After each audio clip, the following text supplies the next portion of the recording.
Асан Жанышев деген биздин жаш балбаныбыз бар. Биринчи сегизинчи класска келгенде аябай кыйналгам немеде спорт школада. Апама күнүгө калп айтып калсам 3-4 жолу чалчумун го дейм. Балбан болом, негизи эле күрөшөм деп кайсы убакта келди ошол ой? Утулуу берип көп ыйлачумун да мындай намыстанып. Аябай көп ыйлайт эле мага. Жоламан экелер шуларды көрүп көзүм ачылды. Биз деле чемпион болобуз буюрса деп. Ага жол жоламандар мотивация болгондур сенин үчүн, э? По-любому сүрүү бөлөк болот экен сборный. Тренировкалан аябай сыныктанчумун мен. Жанында чуркап, Кырдаштарды көрүп чемпион болчу да экен деген ойлор менен бардым белем. буга чейин утулган эмесмин негизи казактар. Кулк мүнөзү жакшы, характери аябай жакшы. Девушкасы жок деп кой. Девушкасы бар. Болду. Ушуну билип алдым. Белектер мындай берет экен мотивацияга көбүрөөк, э? Аябай берет. Негизи эгерде мына чемпион, дүйнө чемпиону болгум келсе, баары менен даяр болуш керек да туурабы? Тандыганга мүмкүнчүлүк жок дегендей. Баарына даярбыз. Бул спорт хаб, бизнес спорт хаб. Спорт хаб, бизнес спорт хаб. Ассаламу алейкум достор. Бул спорт хаб долбоору. Менин аты жөнүм Бексон Исналиев. Бүгүн бизде дагы бир жаңы чыгарылыш. Бул чыгарылышта биз өзгөчө спортчу менен маек курабыз. Анткени Кыргызстанда ошол негизи эле азыр спорт өтө катуу өнүгүп келатат. Анын ичинде сөзсүз түрдө биздин номер 1 спорт болгон бул күрөш. Анын ичинде ошо грек-рим күрөшүн биздин эл аябай сүйөт. Ошол күрөштө Асан Жанышев деген биздин жаш балбаныбыз бар. Бирок кантсе дагы ошол чоңдор арасында дагы өзүнүн жыйынтыктарын көрсөтүп баштады. Ошол Асан бүгүнкү биздин чыгарылыштын коногу. Жана сөзсүз түрдө биз өнөктөштөргө дагы ыраазычылык билдиребиз. Бул Кристал компаниясы жана биздин жакын досторубуз бул Лени компаниясына дагы терең ыраазычылык билдиребиз. Баштайлы эле. Асан, биринчиден ассаламу алейкум. Ассаламу алейкум. Чоң рахмат. Маек бергенге макул бердиң, анткени аз калды убакыт. Дүйнө чемпионаты сен үчүн биринчи дүйнө чемпионаты чоңдор арасында. Бирок кантсе дагы биз билебиз, Асандын статусу бар дүйнө чемпиону деген жаштар арасында болсо дагы дүйнө чемпионусуң да. Негизи эле кел эми башынан баштай эле. Могу даярданып атканда мен интервьюларыңды кичине карап өтсөм, баары кыска интервьюлар экен да. Ошо схваткадан кийин, турнирден кийин, андан кийин тосолуп келгенден кийин болуптур. Чоң бир маек жок экен да. Негизи эле элге кызык. Ошол Асан кандай жигит болду экен негизи, Жалал экенин билебиз. Негизи ата теги кандай, негизи эле кандай өлөдө өскөн деп башынан бир баштап бир айтып берди мындай. Мен ошол Асан депчи мындай. Негизи Жалал Абадтан кайсы айылдан болосуң негизи? Тайгараев айылынан болгом. Тайгараев, э? 2005-жылы төрөлгөм. Үй бүлөбүздө 8 бир тууганбыз. 8 бир тууган. 8 бир. Бир ата бир энеден. Ооба. Апаңыз деме экен да, Батыр эне экен демек. Төш белгиси бар. Мына. Апаңыздын аты ким эле? Апамдын аты Бурулкан. Бурулкан апаң. Батыр канчанчысың? Мен эгизмин өзү. Эгизмин. Ооба, эгизим кыз. Мен 5-чиси болом. 5-чиси. Ооба. Сенден дагы экөө бар экен да, демек. Ооба, менден кийин эгизим и братчкам бар. Менден улуу. Негизи биз үй бүлөбүздө 3 кыз, 5 уулбуз да. 3 кыз, 5 уул. Ооба. Ата-энең мыкты экен. Эмне менен алектенет негизи атың? Атам шофёр, машина айдайт. Апам үйдө эле. Үйдө эле? Ооба. Эң улууңар канчада ошондо? Эң улуубуз 90-жылкы, эжем. Эже. Ооба. Эң күчүү? Эң күчүүсү 2012. 2012. Ооба. Бактылуу үй бүлө экенсиңер да, сонунда. Демек, кичинекей кезде аябай мындай ызы чуу менен чоң отурасыңар, балдар толтура, оюн зоок менен да. Негизи эле ошол балалык кез кандай өтүп калды? Андан кийин спортко кантип келип калдың? Ошону тууралуу айтып бер да. Мен спортко 2-нчи классында келгем. Атам алып келген. Атам өзүңө защита болсун дегендей эле алып келген, мындай чоң немеге алып барган эмес, мындай. Олимпист чемпион болсун деген жок. Жок, андай. Жөн жай-жайдан өзүм кызыга баштагам демек. Бизден улуу Акжол эке, Жоламан экелерди көрүп үлгү алып ошолордон 8-нчи класска чейин Тайгараев айылында кылдым тренировка, ошол жакта эле. Андан кийин спорт школага тапшырдык. Түшүнүктүү.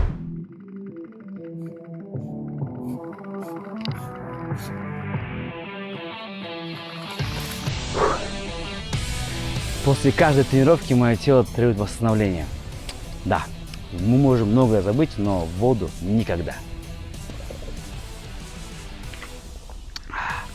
Кристалл не только классно восстанавливает, но и прекрасно утоляет жажду. Да, я всегда выбираю то, что работает для меня. Кристалл. Демек, атаң алып келген екен, өзүн коргоосун, эркек мүнөздү, эркектей болуп чоңойсун деп, улар спортко машыкканбы? Жок. Сен биринчи болуп э? Эмнеге сени алып барган? Тенде керек болгонсуң го же? Жок, 2003 жылкы байкем бар менин. Агам бар, ошол барган, биринчи ошол барган. Атам мени алып барган анын артынан. Ал өзү бара берет эле. Ал мындай кандай жыйынтыгы барбы мындай? Ал жыйынтыгы жок, мындай эле барчу ал. Ал окуп кетти да. Азыр окуп атат. Ооба, азыр окуп атат. Жакшы. Сен деле ошондой берген, бирок сен кызыгып калган тур. Эмне биринчи агайың ким болгончу? Мен биринчи агайым Примкулов Чыңгыз агай болгон. Анын колунда 1 жылдай машыктым. Андан кийин Сулайман Шадыбек деген агайыбыз келди.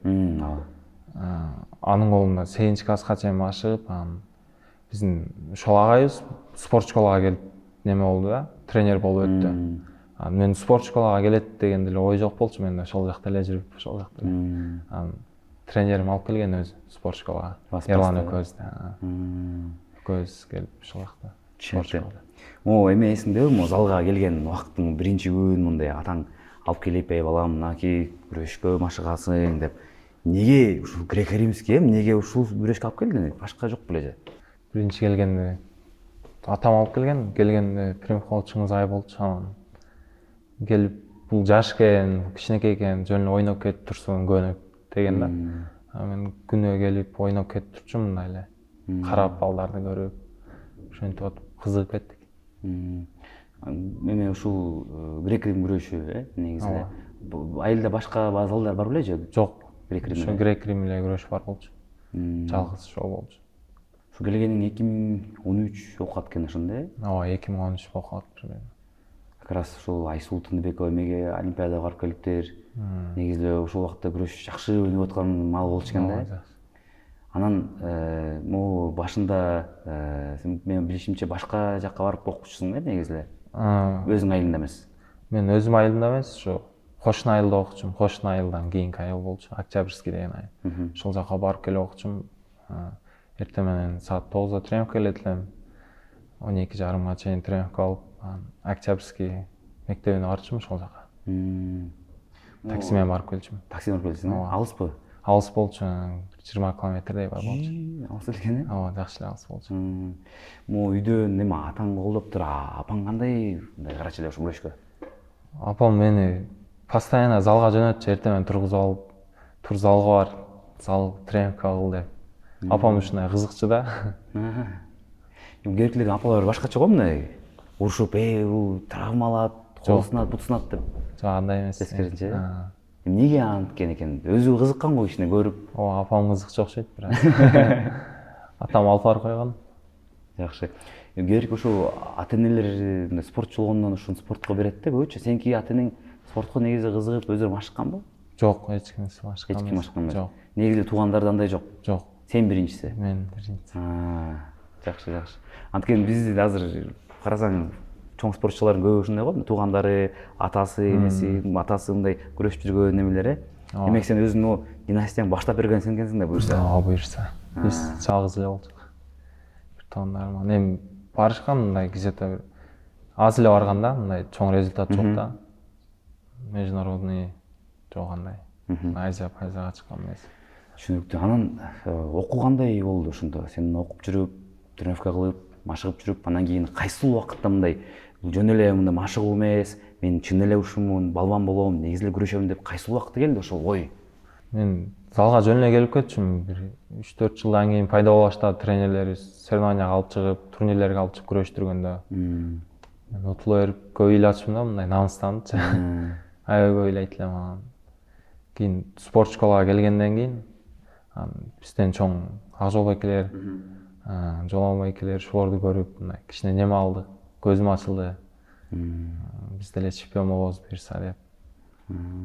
Спорт школага келгенге чейин андай ой жок беле, мындай спортто кылам деген э? Жок, мындай жакшы деле ой жок болчу менде. Түшүнүктүү. Анткени мен көп эме го, спорт школага өтүшү зор да. Мен жакында ошол жана РСКга, Шарал Сыздыков атындагы спорт мектебине жакка барып көрдүм. Мындай экзамен болуптур, тапшырганга 700дөй спортчу, 700дөй балбан бирөө келет экен. Эми 40 орунга, 41 орунга. Сен келгенде ошол эми отбор өткөндө кандай өттүң? Анан негизи эле мен билишимче өтө оор да бул э? Биз отборго мен катышкан эмесмин. Менде ой деле жок болду дедим го. Мен биринчи черектен келгем да. Биринчи черек бүткөндөн кийин тренерибиз өзү сүйлөшүп өзүнүн балдарым бар деп алып өзү алып келген. Мен отбордо эле өткөм эмесмин. Кайсы салмакта элең ошол? Ошол кезде мен 54 килограммда болчумун да. Жай-жайдан өсүп кетти. Негизи өзүң боюң бийик беле, узун беле Ооба, же? бийик, узун болчу бойлуу. Башынан эле? Ооба. Кээбиркилер мындай орто жылдан өсүп кетет го мындай. Тек башынан эле. Башында эле бойлорум узун болчу. Бирок 54 килограммасың арыкчылар болчу экенсиң да. Ооба, арык болчумун бирок. Эми эле толуп келет. А так арык болчу. Сен ушул салмакка негизи өзүң каалоо менен келдиңби же агайлар айтты, ушул салмакка келиш керексиң деп? Жок, өзүм каалоом менен келдим. Негизи эле? Ооба. Башынан эле. Биринчи чемпионатта 82-де күрөшкөм да, взрослый биринчи. Анда мен молодежканы утуп, анан ой мындай жөн эле күрөшүп кой деген тренеримчи. Анан күрөшүп финалга чыгып, Акылбек Талантбеков колдонгон. Могу эме кызык да, бизде эле көрүүчүлөр бар да, ошо балдарын ошол спорт школага берели деп ойлонуп жүргөн, балдар мен барам десе жок барбайсың дегендер. Негизи кандай экен ошол жашоо эсиңдеби? Мына башында биринчи келгенде ата энеңди калтырып, Бишкекке, шаарга келип окуп, такыр эле жалгыз Кандай болду ошол учур? Мен биринчи 7 класска келгенде аябай кыйналгам немеде спорт школада. Апама күнүгө калп айтпасам 3-4 жолу чалчумун го дейм. Эми атамдын жанында өсүп калгам да, көп чыккан эмесмин. Мындай эми туугандардыкына барат го. Мен андай жакка барган эмесмин да вообще. Атам менен апамдын жанында постоянно жүрчүмүн. Ошол спорт школага келгенде бир аз кыйналдым. 3-4 айдай. Анан көнүп кеттим. Спорт школага келгенде бизге эмнени үйрөтөт? Тазалыкты үйрөтөт экен, өзүң менен өзүң жашашты, кийимдериң тазалыгын баарын үйрөтөт экен да. Өзүңө мындай тыкан бекем болуп, өзүң жашашты үйрөнөт экенсиң бир аз. Эмне эң оор эмне болду ошо биринчи убакытта, биринчи жылы ошол спорт школада сен үчүн? Тренировкасы оор болгон аябай. Мен тренировкасынан кыйналчумун. Жашоо режиминен кыйналчумун. Эртең менен саат 7:30 тургузуп, кечин 10:00 отбой болчу. Ага чейин тынымсыз жок болчу. Сен менен тапшыргандар биринчи поколениеде кимдер бар азыр күрөшүп жүргөндөрдөн?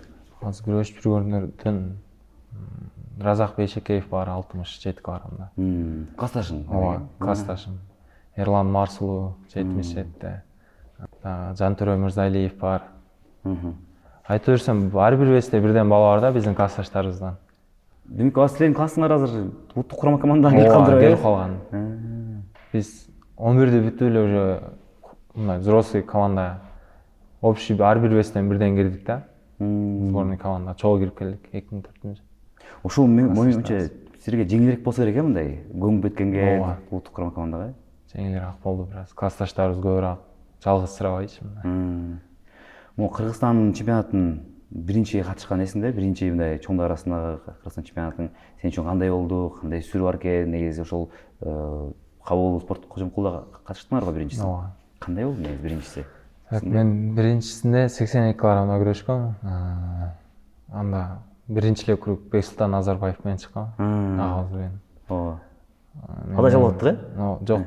Алай. Ооба, Гүлчөдөн да. Ооба, Гүлчөдөн. Ошо менен күрөшкөм. Аны биринчи круг уткам. Экинчи круг Кайрат Түгөлбаев менен өзүбүздүн экөөбүз. Ошо менен күрөшкөм. 82-де аз эле бала болсо эле ошондо мен 3 кругпу 2 круг берип финалга чыккам да. Анан Акылбек Талантбеков окуп калгам. Анда мен ойдо эле жок болчу мындай. Мен финалга чыгам, мен чемпион болом деген. Мен опыт үчүн эле күрөшкөм да ал жерде мындай. Чоңдордон опыт алып, хотя бы 3-орун болуп сборныйга кошулуп кетсем дегенчи. Бизге ал учурда мындай сборныйга кошулуш аябай неме болчу да. Сыймык болчу. Демек биринчи эле Кыргызстан чемпионатында финалга чыгып, күмүш байге, эми мындай сетканы карасаң мындай чоң ысымдар экен, Бексултан Назарбаев, Кайрат Түгөлбаев 77 килограммда катып жүргөн, Бексултан көп учурда жүрдү. Эми Акылбек ошол учурда табында кезинде экен да, катуу кези болчу го ошол убакта. Акылбек деген кези болчу да. Анан кийин эми курама команда акырынан кошулуп баштадым. Ичине сборго катышып, ошол учурда мындай агайлар, эркен агайлар болчу да ал учурда. Азат агайлар. Азат Эркинбаев агайлар, Улукбек Карачылоковдор ошолор менен жүргөнсүңөр. Негизи ошол улуттук курама командага биринчи кошулган убактың эсинде. Анан кийин ошол ата энеге айттым элем, ошо курама командага чакырды мени деп. Ооба. Кандай сезимдер болду негизи башында? Эми бизде взрослыйда Акжол Махмутов, Жоламан Шаршембеков, Амантир Исмайлов, Үзүр Жусупбеков ошолор менен тренировка алган аябай сыныктанчымын. Жанында жүрүп калып жанында. Тренировка алган аябай жакшы көрөт элем да. По-любому сүрүү бөлөк болот экен сборныйдын. Взрослый. Кадимкидей. Ооба. Жана телевизордон көрүп жүргөн майкелериң жаныңда эле жүрөт. Ооба, ошо сыймыктанып мындай. Сен дагы мындай салмагың ала караганда оорураак болгону менен бирок ошондой эле шамдагайлыгың бар да, эмнегичи ошолор менен да парада туруп каласың да мындай. Ооба, туруп калчык постоянно эле. Менен көбүрөөк турасың. Мен өзүмдүн сопернигим барго, Сальжинов Азат. Ошо менен көп турам, постоянно ошо жардам берет. Ошол үйрөтөт. Жакшы. Кичине оорураак калганча да. Ооба. Кайордо немебиз, жашоо жакшыбыз. Жакшылайсыңар э? Ооба. Жакшы. Негизи эле могу күрөш негизи кыргыздарга аябай улуттук спорт катары эле кабыл алсак болот да. Негизи ушундай го, биздин өзүбүздүн күрөшүбүз бар, бирок мындай кантсе дагы могу ушул спорттук күрөштү аябай жакшы көрөт да кыргызстандачы. Могу негизи эле күрөш сени эмне менен тартты, ушул мага кызык да. Эмнеси менен өзүнө сүйдүрүп алды, эмнеге сен ушул күрөштү улантып кеттиң? Барбы ушундай? Так, бизде күрөш Ажол Махмутов ошол кезде мен эми мындай күрөшкө неме кызыгым башталганда ушулар результат берип, жакшы результат берген да. Бизге аябай неме мындай неме болгон, үлгү болгон. Биз деле утсак болот экен, биз деле ушундай неме кылсак болот экен деген нерсе болгон. Чемпион болсок. 2018 мен спорт школага келгенде Ажол эки биринчи жолу чемпион Азия болгон да. Ошондо аябай неме болгонбуз биз да. Чемпион болсок болот экенбиз да деп. Мотивацияны алып. 19 жашында болгон да. 19 жашында болгон. Ошол кезде. Жаш кезинде болуп келгенде. Биздин да колдон келет. Демек ошол Ажол жоламандар мотивация болгондур сен үчүн э? Чоң мотивация болгондур кадимкидей. Анан сенин ушул жолуңду карасак, эме болду да мындай көп жаштар арасында жүргөн жоксуң. Кадеттер арасында чемпионаттарда азыр бизде балдар жүрбөйбү? 16 жаштагы балдар, 15 жаштагы балдар дүйнө чемпиону болуп келет. Сен андай жок болуп, бирок бир убакытта эле мында чыгып кеттиң да. Мен оюнча 20 жаштарга чейинкисинде дүйнө чемпионатында чемпион болуп калдың. Негизи эле ошол турнирге барардын алдында негизи кандай ойлор бар эле? Мындай соперниктерди, карсылаштарды көрүп чемпион болчу да экен деген ойлор менен бардың белең? Ооба. Кандайдей эле? Мен 2022 кадет чемпион Азия болгон. Ооба, чемпион Азия болгон. Андан кийин сразу эле кайсы 123 туттум. Чемпион Азия болдум. Андан кийин U20 чемпион мира болуп койдум. Андан кийин U23 кайра призер мира болдум. Так, ошондон кийин мындай ачылды да, көзү ачылды. 23 жаштан кийин мирден 3-чү болдум. Утса болот экен деп заводко тулдум анда, Оруска. Бираз неме болду. Өзүңө болгон ишеним кадимкидей бекемделип э, мындай. Жакшы болду. Сен үчүн мындай кайсыл жашыраак кезиндеги кайсыл турнир сага эсте калды? Мындай оорураак болгон, бирок ошол жеңиш мындай өтө таттуу болот го, бир өзгөчө бир жеңиш. Сен үчүн кайсыл турнир болду? Мен үчүн кадет чемпионат болгон го, Азия, Кыргызстанда болгон. Ошондо мен чемпионат Азия күрөшүп атам деп өзүм аябай кыйнап тренировка алганда, мен анда билбечү экенмин да мындай тренировка алып турнирлерге аз калганда мындай неме бошоштучу, энергия чогулчу. Мен наоборот иштеп, пахать этип барып күрөшкөм да. Аллах Таала берип койгон да ошондо мага. Иранец канча неме кылган, берип койгон. Жал мыкты бар. Мыкты болгон. Андан кийин ошол дүйнө чемпионаты болду э. Андан кийин ошондо кичине жылдызың жанды кадимкидей э. Кадимкидей жанып келгенде жалоот аябай тосуп алышкан. Ат мингизип э. Кадимкидей. Ошондо эсиңдеби ошол учур аябай көңүл бурулуп, башкачараак сезимдер болсо керек э мындай. Мен ушунчалык деңгээлде кандай экенмин да демек. Жалабай толбайсың да. Негизи эле ушундай жаш спортсмендерде результат берсе жакшы болсо болот. Ооба. Аябай мотивация берип, жакшы нерселерди берет. Ошондо дүйнө чемпионатынан жылкы алдың э, ат мингизден. Ооба, ат мингизден. Дагы эмне беришти? Президенттен сыйлык алдым. Президенттен сыйлык алдың. Стипендия өстү. Ооба. Жакшы. Генералда сыйлык алдым. Жакшы. Ошол нерселерчи могу материалдык эми баары мактап аткан материалдык мондай белектер мындай берет экен мотивация көбүрөөк э. Берет. Жакшы эле берет. Жакшы эле берет э.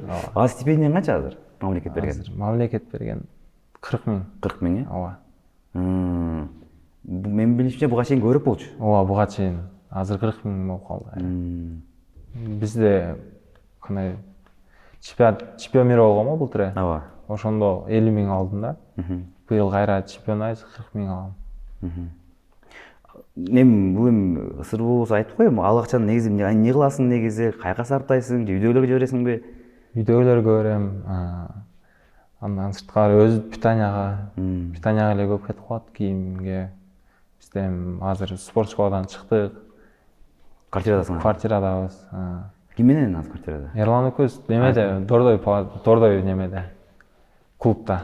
Ошол жактан комната берип, ошол жакта жашайбыз.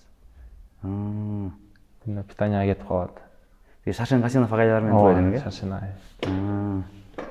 Жакшы. Так, Асан, биринчиден азыр биз какта жүрөбүз? Негизи эле бул жакта эмне кылып атасыңар? Ошол жөнүндө айтып бер.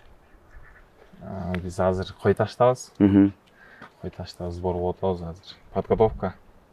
Буюрса 6 сентябрга чемпионат мира. Дүйнө чемпионаты мына 13 башталат, 16-сына силер барасыңар. Ошо классиктер башталат да, ошого барасыңар, Ооба, ошого чейин барабыз. Демек, бурса ровно 10 күн калган турбайбы? 10 күндөн учасыңар. Азыркы мында акыркы этаптар экен да, ошол машыгуулар деле анчалык күчтүү болбосо керек азыр мында кичине жакындап келатасыңар да. Ооба, кийинки жумадан эми бир мал тренировка өткөз, ошо барабыз. Буюрса, азыр мынакей достор, биз Кой ташка келдик. Кой таш ушакта басым биздин балбандар сбор ушакта өтөт. Буга чейин көлдө жүздүңөр, э? Ооба, көлдө да көп жүрдүңөр. Капризде. Азыр биз ошол уруксатың менен кирип көрөлү комнатаны. Анткени бул дагы чоң эксклюзив. Биздин ошол балбандар кандай абалда жашашат, кандай условия жашашат, ошол Кой ташта кандай жашашат деп биз бир байкайлы. Экскурсия кылып бер мына. Бул бияк ушундай, бул бияк ушундай деп, биякта бул жашайт депчи. Менимче биздин көрүүчүлөргө да кызыктуу болот да. Жакшы. Бул Кой ташка келгенде канча болду уже? Бир жума болду. Бир жума болду. Салам алейкум. Кир. Салам алейкум. 504. Эң бийикке таш экен, эң акыркы. Киреле. Биринчи кирбет. Чечели. Негизи 4 мест алып экен, э? Ооба. 3 мест алып. 3 мест. Чоңөрсүңөр же экөөңөр элеби? Экөөбүз эле азыр. Айтып берлем.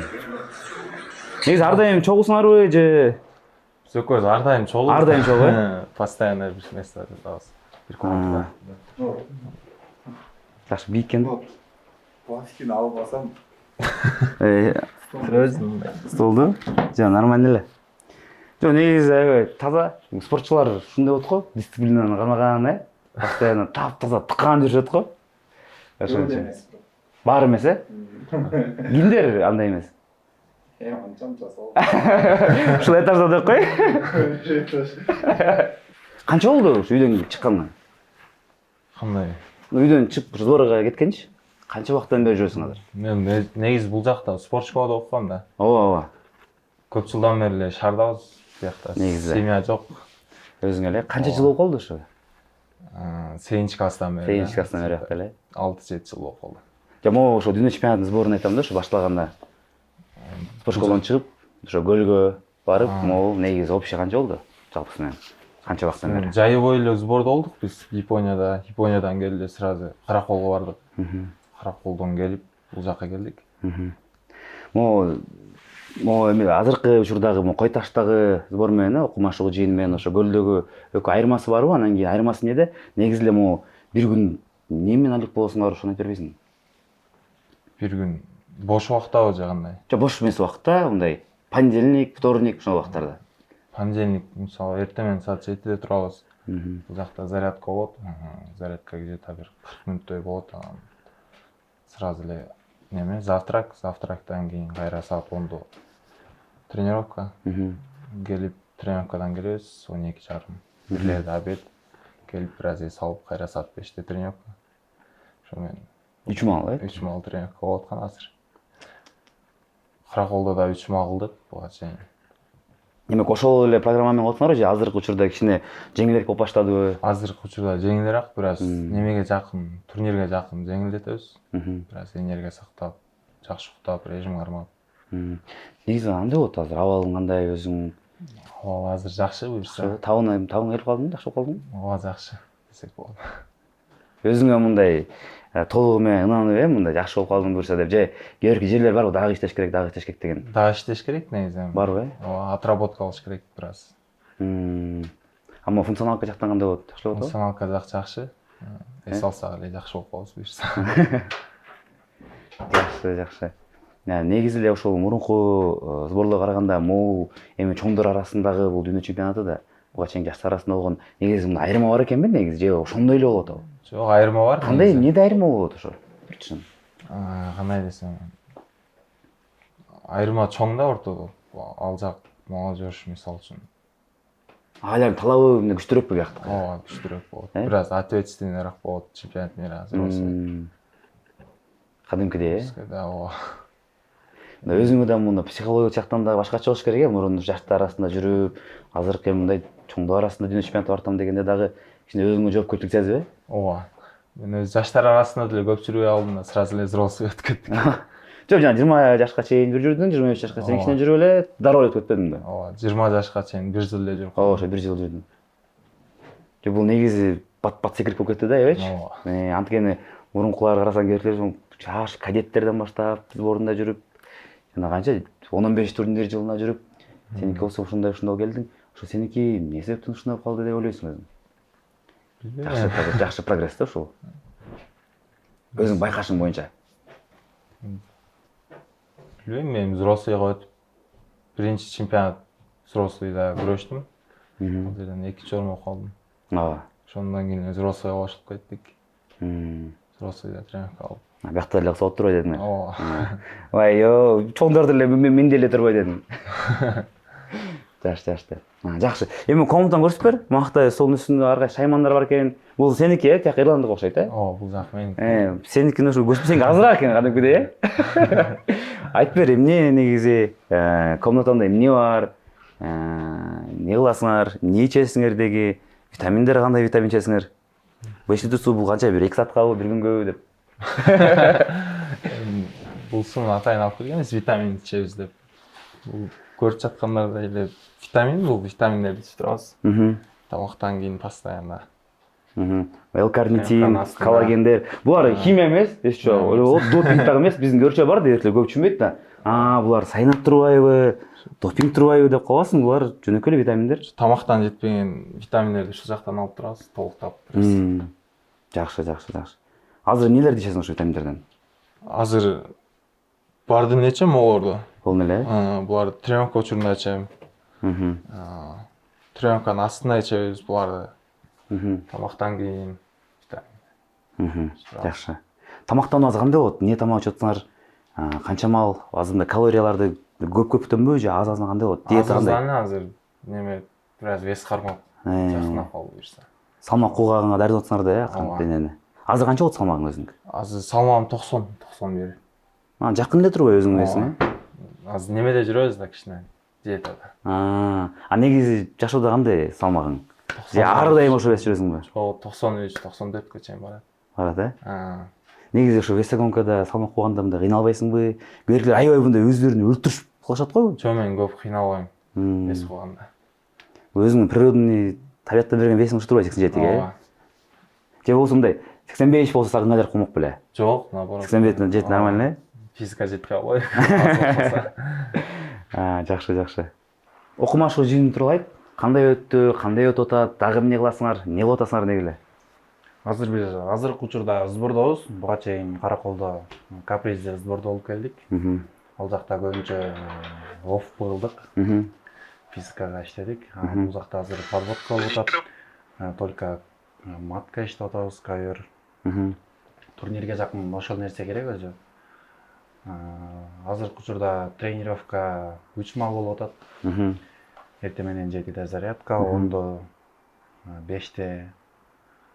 Азыр балдардын дайрлыктары жакшы, жалпысынан алганда. Мен ойлоп атам ошо чемпионат мирадан бир 3 алтын болот буюрса деп. 3 алтын медаль эмес. Жакшы. Негизде канча медаль карашат? Бүт салмактардан буюрса 5 медаль деп ойлоп атам. 3 алтын. 3 алтын деп ойлоп атам. Эми бара алам. Ооба. Балдар күрөшпөй эле койсо болот. Күрөшө турган эле балдар кетип атат. Жакшы. Бул чемпионат азыркы учурда жаш балбандар кетип атат. Ооба. Акжол байке, Жолон байкелер барбай калды. Амантур байке кетип атат, Үзүр байке кетип атат. Мен ойлойм жакшы эле результат болот деп.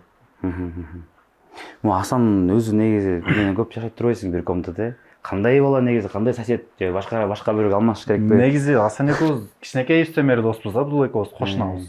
Айылда. Айылдан да кошунасыңарбы? Айылда кошунабыз. Ошо кичинекейибизде чогуу залга барып, чогуу тренировка кылып, бир ак айда машыгып жүргөнбүз. Андан кийин спорт школага чогуу тапшырдык. Чогуу келдик, ошодон бери чогуу жашайбыз. Жакын досум. Жакындасың. Кантип мүнөздөп бере аласың бул жигитти айтчы. Ачык айта бер, мындай эмне кемчиликтери бар мунун өзүнүн, кандай артыкчылыгы бар башкалардан? Артыкчылыгы дегенде мындай кулк мүнөзү жакшы. Характери аябай жакшы. Мисалы 87 килограмм болсо дагы 87 килограммдар өзүн аябай мындай оор элестетип алган, өзүн жеңил элестетип, 60 килограммдар менен 67 килограмм разактар менен атаңдашып тренировка кылып, ошолор менен кошо чуркап, алардан биринчи келүүгө аракет кылып, ушундай өзүн мындай жеңил алып жүрөт, мындай өзүн аябай мындай заставить этип тренировка кылдырат. Ошосу менен, кулктун өзү менен, характери менен айырмаланат. Дагы сен байкаган, эл билбеген кандай мунун сапаты бар муну? Сен айта аласың да эми, кичинекей кезиңер дос экенсиңер. Уялчак. Уялчак, Уялчак. Уяла берет. Ошосур. Ансын байкадык, азыркы учурга чейин бир да интервью жок экен, мындай эптеп бирөө мындай бушка такап кармап калгандар бар экен интервьюларчы. Мындай чоңураак интервью деген мындай такыр жок экен да мындайчы. Мен да сүйлөшүп атып, араң көндүрдүк да, мындай кичине айтып кой, эл күтүп атат эми мындай элдин көз алдында келип калдың да уже мындай элдер таанып калышты, күтүп атат десең, макул деп ошондой көндү да. Жакшы. Демек ушундай жөнөкөй характери жакшы, адамдар менен мамилеси жакшы. Кандай адам болбосун, баары менен мамилеси аябай жакшы. Девушкасы жок деп кой. Девушкасы бар. Болду. Шуну билип алдым. Жок. Болду. Девушкасы бар дейт, жок дейт, эми өзүңөр билесиңер кимге ишенесиңер. Бирок, походу башка варианттар бар окшойт. Жакшы, рахмат анда, биз байкай берели дагы жерде. Эми мындай бир салыштыруу болуп атат да, азыркы учурда эми сен 87 килограммда, анан кийин сен ошол жыйынтык көрсөткөндөн кийин элдер эми бул жалбатык жигит турбайбы? Убагында бизде жалбаттан чыккан Аратбек Сантбаев болгон да.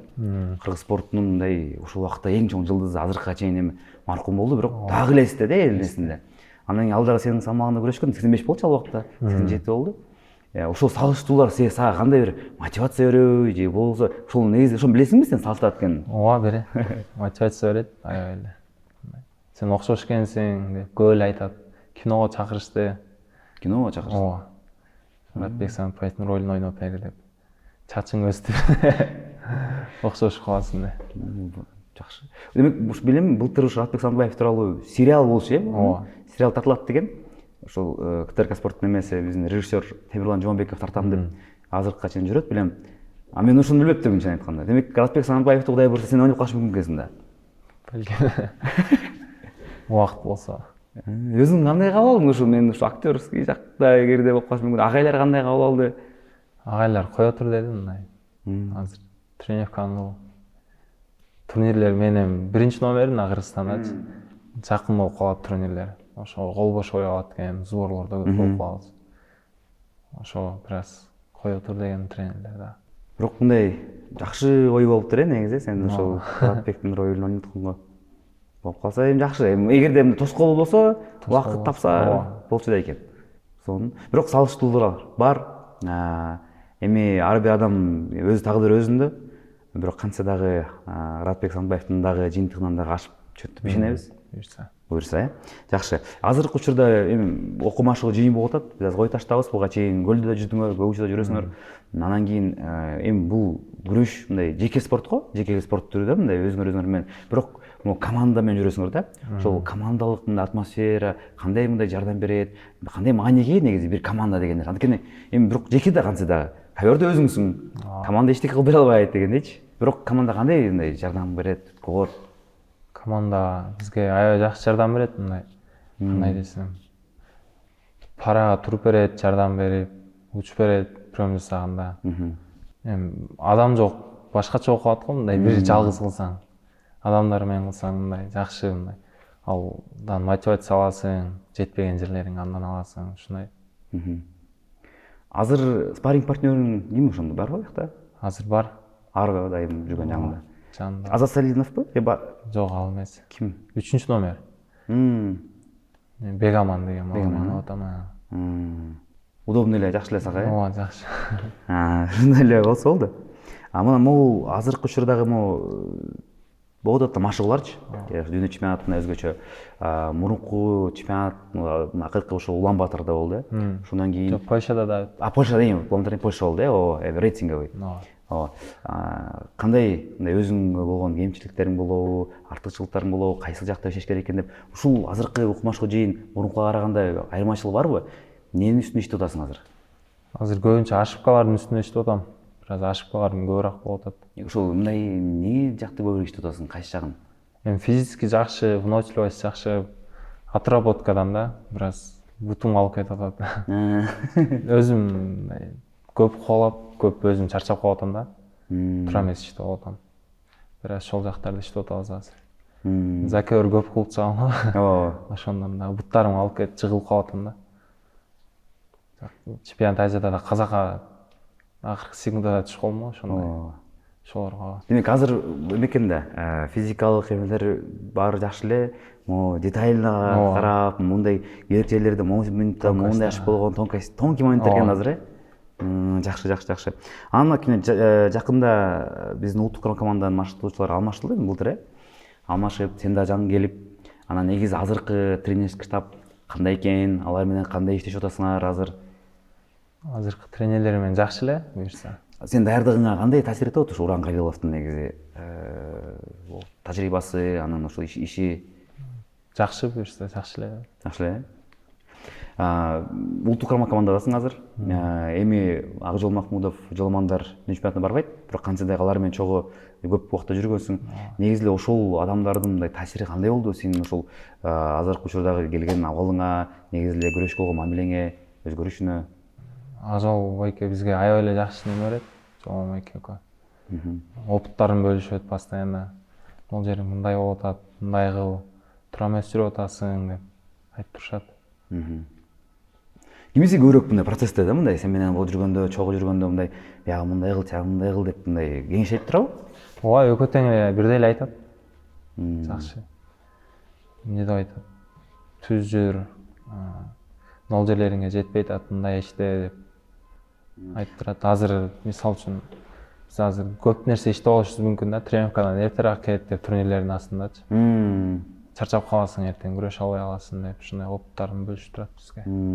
Агерде мындай тагыраак айтканда, улуураак биздин ошол балбандар, ошо Үзүр, Амантов, Жоламан, Акжолдордун сага мындай сен алган эң мындай маанилүү кеңеш кайсы болду эсиңде? Ошол эң маанилүү сен таасир алган, сен анын сөзү же учур?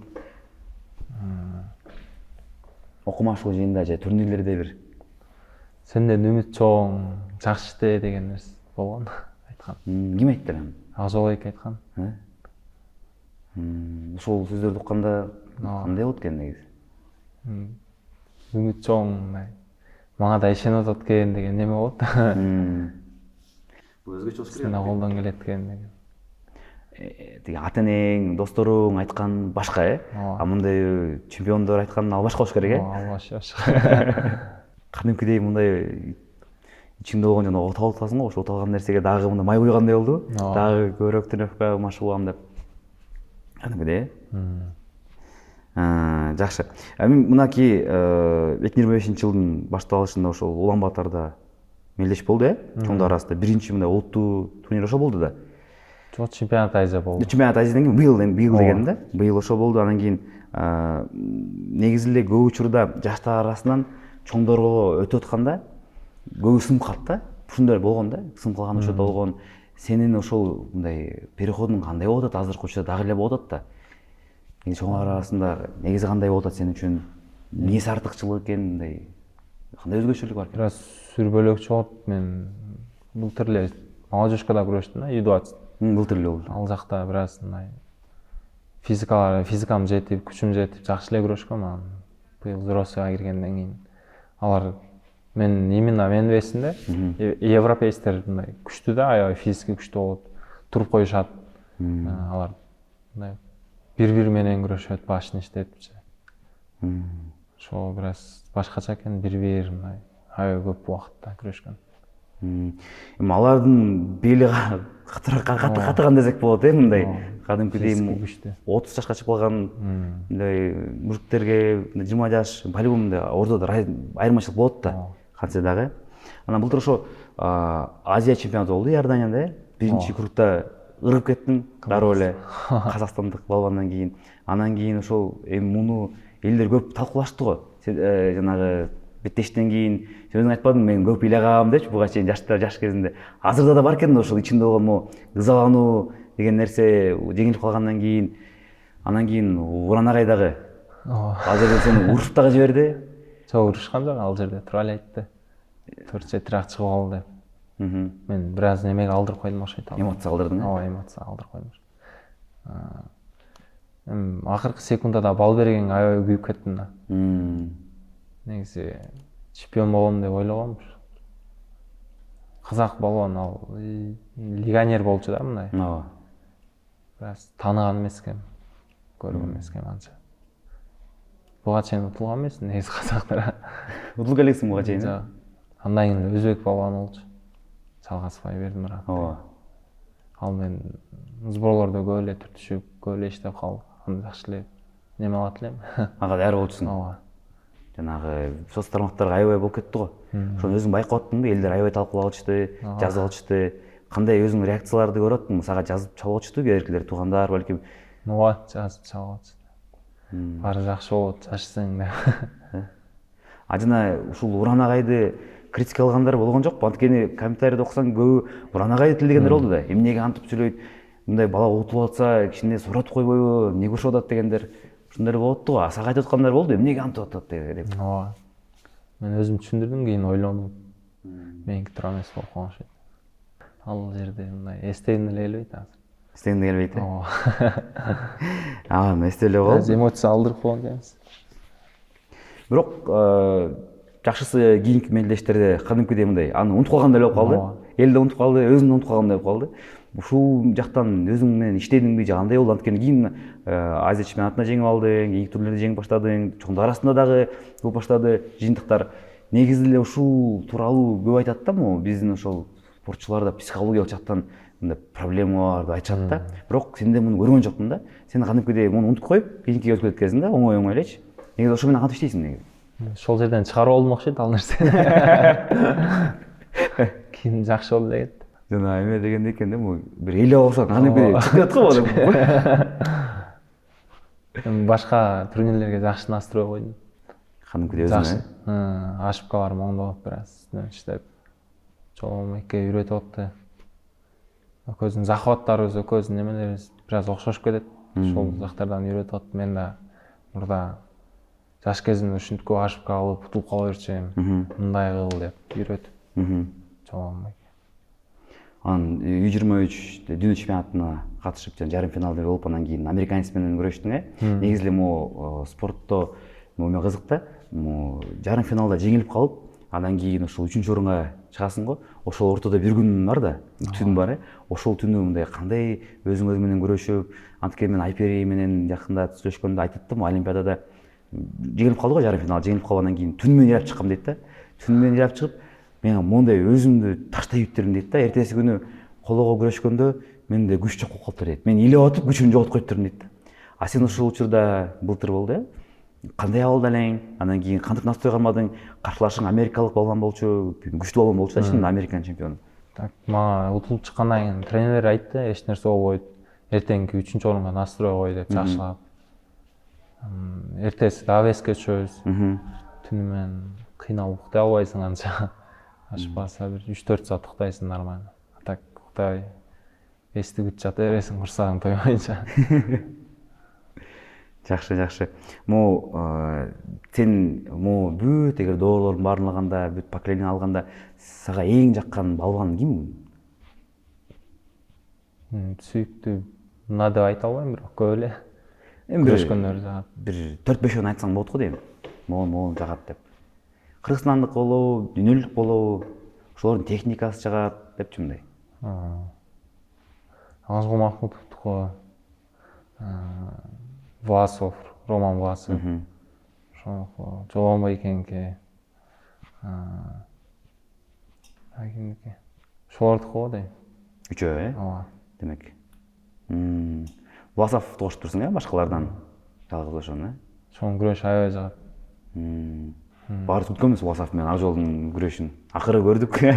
Чыйынтыгын. Эгерде мындай сенин салмагыңды алганда, могу дүйнөдө жаккан сага кайсы балбандар бар? Менин салмагымда. Сенин салмагыңда. Буга чейинки азыркы учурдагы Буга чейин Беленюк болгон Украин. Жан Беленюк, Ооба. Кубинец билебиз, Жок. Өзү. Ооба, кубинец болчу. Ошонун күрөшү аябай жагат эле, мындай партерден жылгандары. Аябай жакшылап болчу. Билбейм, андан кийин дагы бир Россиянин бар эле. Жакшы күрөшөт эле ал дагы. Токиодо чемпион болгонбу, Олимпиада болгон. Ошонун күрөшү жагат болчу. Мен кызык да, сен азыр 20 жаштасың. Эгерде жашыраак кез болгондо 14 жаштагы Асан Жанышевго жолугуп калсаң эгердечи, кандай кеңеш бермек элең ошо Асангачы? Билбейм. Кээ балким учурларың бар, азыр ошо мурун мындайраак кылып койсоң болмок экен дегенчи. Пока жакшы эле. Шүгүр. Жок, мындай будан да жакшы койгончу, балким. Кээкилер ушуну сурасаң айтат да, мен мындай тил үйрөндүм деп айтмакмын дейт да кээкилер. Ошол биз дагы окуп койсок болот, англис тилин. Жакшы. Анан ошо сураган немеде, кээки биздин балбандар Америкага да барып машыгып, анан кайра келишип атышпайбы, акыйкат деле ушинтип келди го. Сенде болду беле ушундай учурлар, мындай алар анткени мен билишим боюнча Америкадагы ошо университеттер өздөрү жазат да спортчуларгачы, жыйынтык көрүп аткан спортчуларга өздөрү жазат да. Сага жазгандар болду беле ошондо? Жок. Америкалыктар. Болгон жок. Болгон эмес. Балким башка мамлекеттерден дагы кичине сунуштар, сөздөр. Мындай болгон эмес. Казакстандан ушу биздикилерди келип сурап калышчу эле. Жок. Андай болгон эмес. Жок. Кызык да, анткени биздин балбандарга көп кызыгат да негизичи. Өзгөчө го, анан кийин арабский мамлекеттерге дагы кээбирлер ошо кызыгып калат экен, бирок биздикилер аяка бара элек азырынча. Менде болду эле. Болот элек, Болот. Жакшы. Эгерде мүмкүнчүлүк болсо, американский ошол жанакы университетке окуп, аяктан ошо окуп бүтүп, ошол жактан машыгып көргөнгө сенде мүмкүнчүлүк болсо барып белең? Жок. Жерде деле жакшы баары. Баары жакшы? Ооба. Жакшы. Сен эң жакын досуң ким эмеле? Эң жакын досум Эрлан Марсул. Ошол менен 8 класстан бери чогуу жашап, бир комнатада жүрүп, бир туугандай эле окуганбыз. Бирибизди издеп турабыз да, мындай алыс болуп кетсе да. Мен Көзбордо окуп калсам, ушундай изденип калабыз. Жакшы. Сенин эң мындай өмүрүңдөгү негизги кеңешчи ким? Кеңешчи мен атам. Аябай жакшы советтерин берет. Балам мындай кыл, түз жолдо жүр, мен сага ишенем деп. Мелдештен кийин, чоң мелдештерде ушу медаль утканда кимге чаласың? Биринчи кимден атама чалам, апама чалам экөөнө. Ооба. Акыркы жолу чалганда кандай кабыл алышты эле могу? Мен алар кандай сүйүнөт негизи, ошо кызык да, ата-эне кандай алардын да сүйүнүчү өзүнчө башкача болуш керек. Мен чалып элекке чейин эле голосование жиберип коет, атам менен апам түшүнөт да. Азыр күрөшүп келгенден кийин өзү чалат деп. Келип чалгычанын голосованиясын аласың. Жаным балам молодец деп апам аябай сүйүнөт. Илай. Бирок күрөшүн көрө албайт апам андай. Көрө албайбы? Жок. Чыдабайт. Атаң көрөт? Ооба, атам көрөт. Үйдөгүлөр барып чогулуп көрүп атканда апаң чыгып кетет экен демек э? Апам вообще көрө албайм дейт. Эми мен апамдын жанында көп деле болбойм да. Айылга барсам, бир жума барам. Бул жакта эле жашап көнүп калдым уже. Негизи ушул тууралуу да айткым келген да, анткени көбү азыркы учурда эми бизде күрөш номер 1 спорт болуп, анан кийин негизи ушу мамлекет дагы колдойт каябай күрөштүчү. Башка спортто айтат да, күрөштү эле колдой берет, күрөштү эле колдой берет айтат да, анан кийин силердин жашооңо аябай сонун көрүшөт да көбүчү. Мындай карасаң карабайсың, 8-класста кеткен үйүнөн ушу ойдон жүрөт да. Сбордо жүрөт, спорт школдо окуйт, эмдет үйгө дагы барбайсың туурабы? Ооба. Эми бул дагы жашоо өтө оор да негизичи. Көп мындай аны көбү түшүнө билбейт да. Туурабы? Ооба. Негизи үйгө канча убакта бир жолу барып турасың? 3-4 айда бир жолу барып турам. Ар кандай ситуация болот да, мындай. Кээде бош болуп калсам, турнирден кийин сразу барам. Бир жумага эле анда да мындай жүрө албайм, мындай 10 күн, 15 күн. Аш барса бир жума болот. Келем сразу кайра эс алдым шахта өткөзүп. Турнирден кийин. Негизи сен кичинекей кезиңден баштап күрөшүп жүрөсүң, азыркыга чейин күрөшүп атасың. Мындай адан башка мындай кызыккан нерсең барбы күрөштөн башка? Эми бар, бош убактарда бильярд ойноп турабыз, футбол ойнойбуз. Балдар менен шаарда. Футбол ойноп турасың? Мини футбол, э? Ооба. Кандай ойнойсуң, жакшы элеби? Мен жакшы эле ойнойм. Эрназардын деңгээлиндей болобу? Билбейм. Эрназар ойногон көргөн эмессиң окшойт, э? Жок. Бирок жакшы эле. Жакшы эле? Ооба. Мектептерде немелерге барып турчук биз, жандай. Турнирлерге? Мектептер менен турнирлерге. Жакшы ойночумун. Чабуулчу. Тоглоктун баарына эле негизи жакшымын. Гольф турам дебейсиң? Барым. Түшүндүм. Могу мамлекеттер канча мамлекетке барып койдуң негизи? Санап көрдүңбү? Жок, санап көргөн эмесмин, бирок көп эле мамлекетке чыктым. Сен сага эң жаккан кайсы мамлекет болду ошо? Япония болду. Жакын эле барып келдим. Эмне? Токиодо. Аябай жакшы экен, тазалыгы өнүгүп кетти аябай. Эли кандай экен? Эл өзү менен өзү экен. Жумушка барат, келет. Эч кимге көңүл бербейт экен. Түз барып, бизге келип ушундай эле экен ага. Ама барган мамлекеттериңен ушул барып көрүп анан кийин ушу турнир болбосо келмек эмесмин деген кайсы мамлекет болду мындай өтө канча жаккан эмес? Жаккан эмес мамлекет болбоду, бар эле жакшы. Бар эле? Ооба. Мен каяка? Албания менен Иорданияга көп барып калдым. Эки жакка 4 жолдон бардым го дейм калп айтпаса. Жок. Тиранада турнир боло берет го, жыл сайын боло берет го. Болгон сайын бардым го ошол жака. Иорданияга да ошондой бардым. Хорватияга биринчи жолу, э? Хорватияга биринчи жолу. Польшага кече эле барып келдик. Ал жактан 3-чү жолу койдум.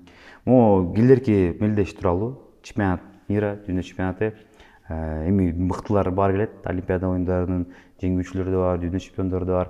Азыркы учурда аларды мындай карап талдап атсаң керек, э, мындай команда менен, маршрутчулар менен. Неге азыркы учурда мындай эң кооптуу сен үчүн кайсыл мындай бир үчтүктү айта аласың? Биринчи эле иранец бар. Мухаммед Пиани деген. Алириза, э? Алириза. Андан кийин венгер баласы бар. Ласонис. Анан Бисултанов. Ошо үчөө бар. Жакшы балдар. Могу ушулардын арасынан ким менен күрөшүп көргөнсүң? Иранец менен күрөшүп көргөм былтыр лицензионный турнирде. Ооба. Ошондо күрөштүм. Башкаларын күрөшө элексиң, э? Жок, башка күрөштүм. Ал мен канча болду счетум? 6-3 болду ушундай күрөшкөн. Жакшы эле болгон. Ооба. Жакшы болгон. Бираз опыт жетпей калган. Ооба. Ким менен өзүңө кызык болот? Күрөшүп көрөй, көрүшүп көрсөң жакшы болот эле депчи менен. Өзүңө кайсы кызык болот? Та каласа барына эле даярмын. Даярданып атабыз жакшы. Мындай го, спортчулардын өтө маанилүү да психология жагычы, көзү жеткенчи.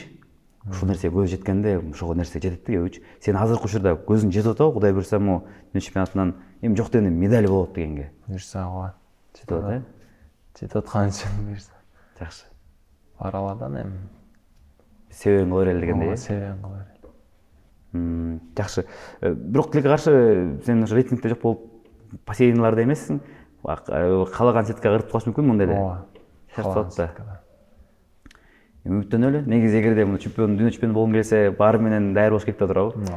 Тандыганга мүмкүнчүлүк жок дегендей. Баарына даяр. Негизи сенин үчүн эң маштуучулардан эң чоң мындай талап койгон маштуучу ким болду? Мен тренерим өзүм личный. Личный тренери? Ооба. Сенин маанайыңды ар дайым көтөргөн адам барбы? Ар дайым үй бүлөм көтөрөт, ата-энем постоянно мындай кыл, андай кыл деп. Бир нерсе болсо апама чалам. Сен апаңа жакыныраак окшойсуң, атаңа караганда, э? Экөөнө тең эле жакын негизи.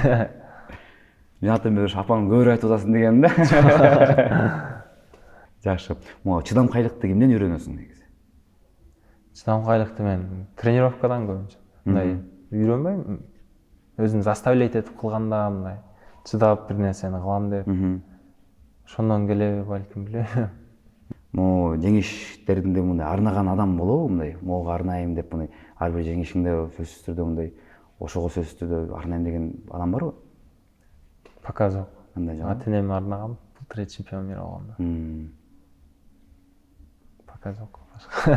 Жакшы. Азыркы акыркылардан болсун. Дүйнө чемпионаты алдында турат.